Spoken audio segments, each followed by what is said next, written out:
You want to take a guess what we're making? If you guess salad, you're wrong. It's shakshuka, green shakshuka. The first thing we want to do is get the oven going at 350. That is on. All right. Nice. Heat this up medium low to start. Back to our garlic here. Just mince our garlic.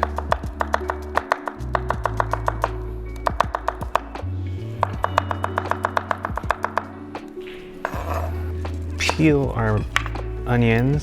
So I just cut the tops off and just take off that first layer like so. And we'll do that to all of these. This, cut in half. Peel the first. Yep.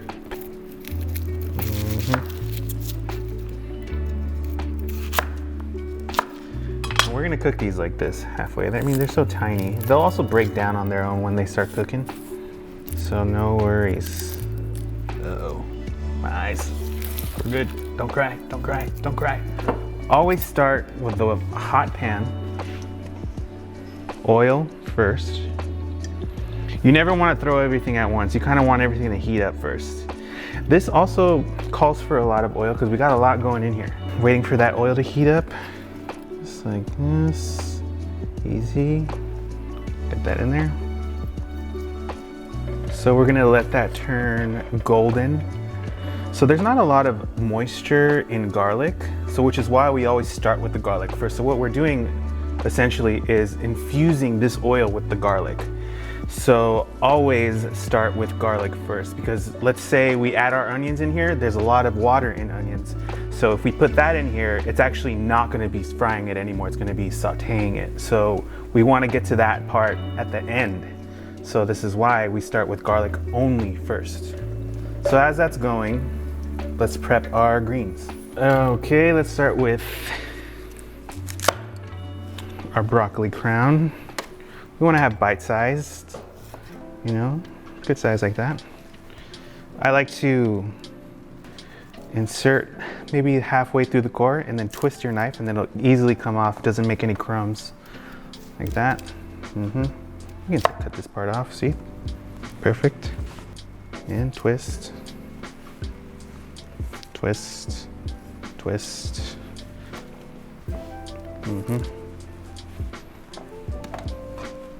Save these for soup too. If we wanted to, you can also dish these up and put them in there as well.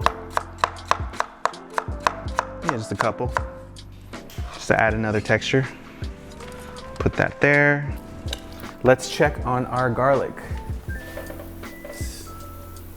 This stove is kind of tilted upward, so I kind of like to let it hang out where the oil is. See how it's starting to fry a little bit? So we want to make sure it's golden before we add anything else. And I'd say we can even get away with cranking it up a little more. We always want to keep an eye on it. We don't want to burn it. We can cut off the tops of this fennel. Okay, cut it in half. So here's the core. You can see the core at the bottom here. You open it up like that. So we cut it in half, cut it in quarters. And we can just easily, that's it. And a little further, there we go. And that's how we cut the cores. So you can just pick a flat side.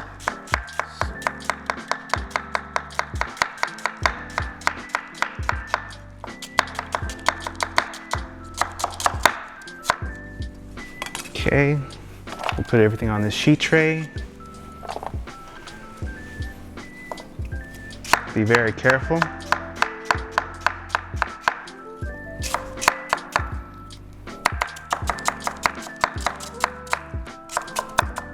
Alrighty. There goes that. And I pre-wash these, so always make sure to wash your greens before you start. And these came straight from the farm, so these will be dirty. And actually, it's helpful to have the dirt on there.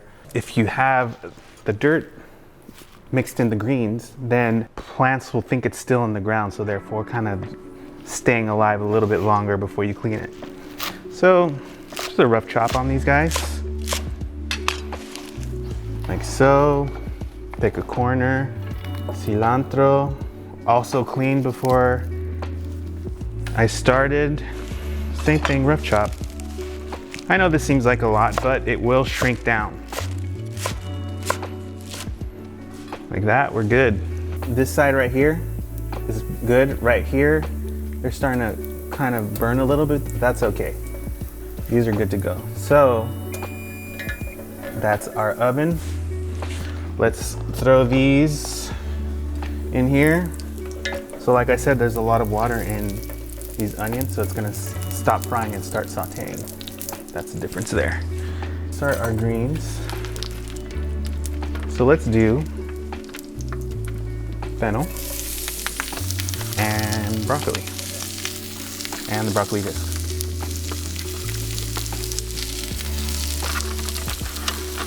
Okay. And salt helps release moisture. So I'm just gonna hit it with a little bit of salt just to kind of get it going. A little bit, not a lot. That's good.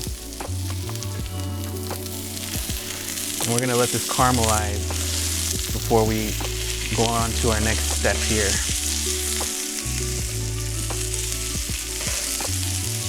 So we're adding 1 tablespoon of coriander and cumin.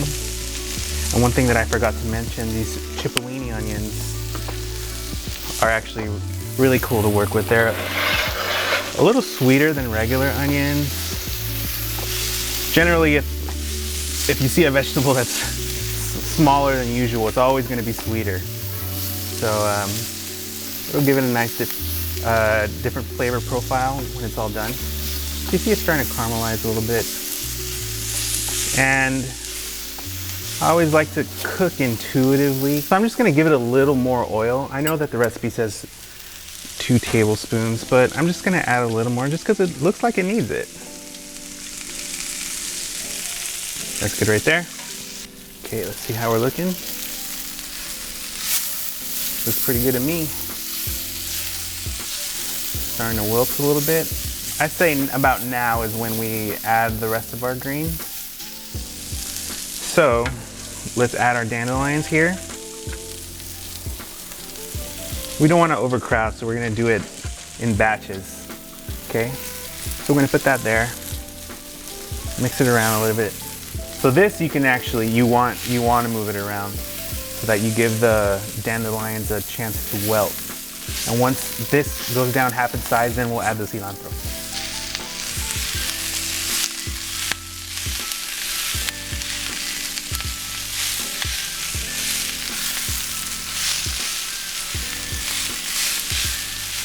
All right, so it's cooked down halfway.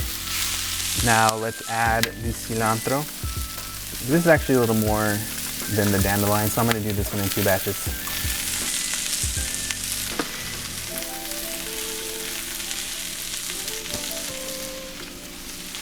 Also, we only added a little bit of salt to begin with, so I'm just gonna do another pinch around the whole thing.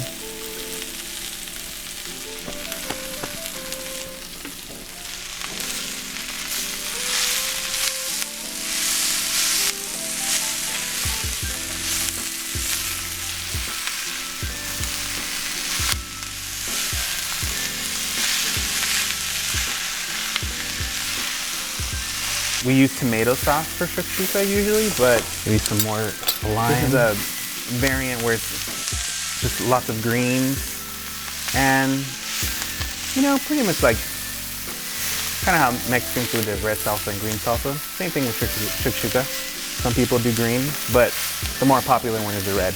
Last bit of the cilantro. Go ahead and toss all that in there. Cool. Don't want to waste.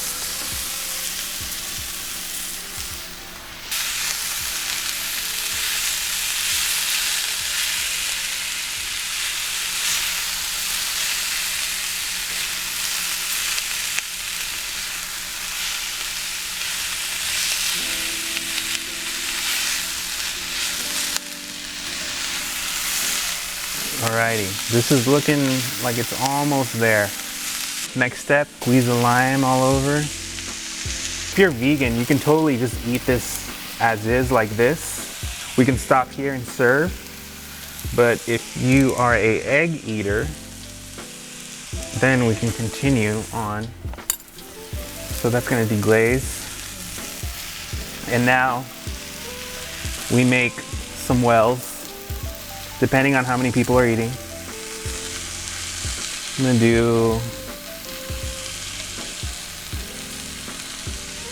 do 3. 1, 2, 3. Actually, yeah, I'll do 1 more. Why not?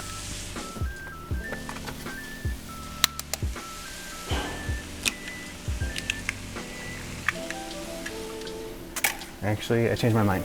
I'm gonna do a 5th one. This food just looks better visually when it's odd numbers, so I don't want to just do the 4. Kind of see with that odd one, your eyes kind of roll around the plate instead of having 4 where it's just like, I don't know, it just visually looks better. So we can salt these eggs. It also doesn't hurt to add some cracked pepper. Improvising here. Nice. And this is going to go in the oven, preheated oven 350. I'm going to say about 15 to 20 minutes, or at least until our eggs are fully cooked. So they are ready. Check that out. All right. Like so. You can drizzle some olive oil on top of this. Oh yeah.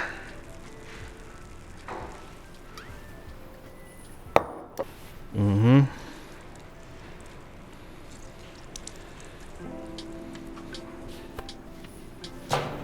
We can dress it with some cilantro.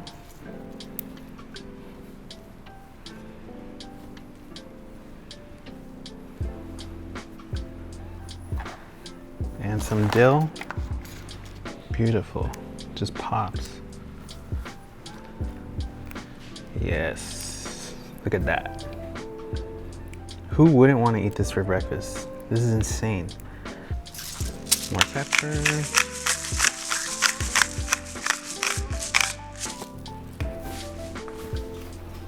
Maybe just a little more salt. There we go. And that's good to go. Oh my God, that is a thing of beauty. Lots of flavor, the creaminess from the egg yolk is so wonderful. And yeah, the dandelion is very unexpected. It's nice. It's a new flavor I've never had before. So yeah, this is such a great recipe. Wow, that is good, guys.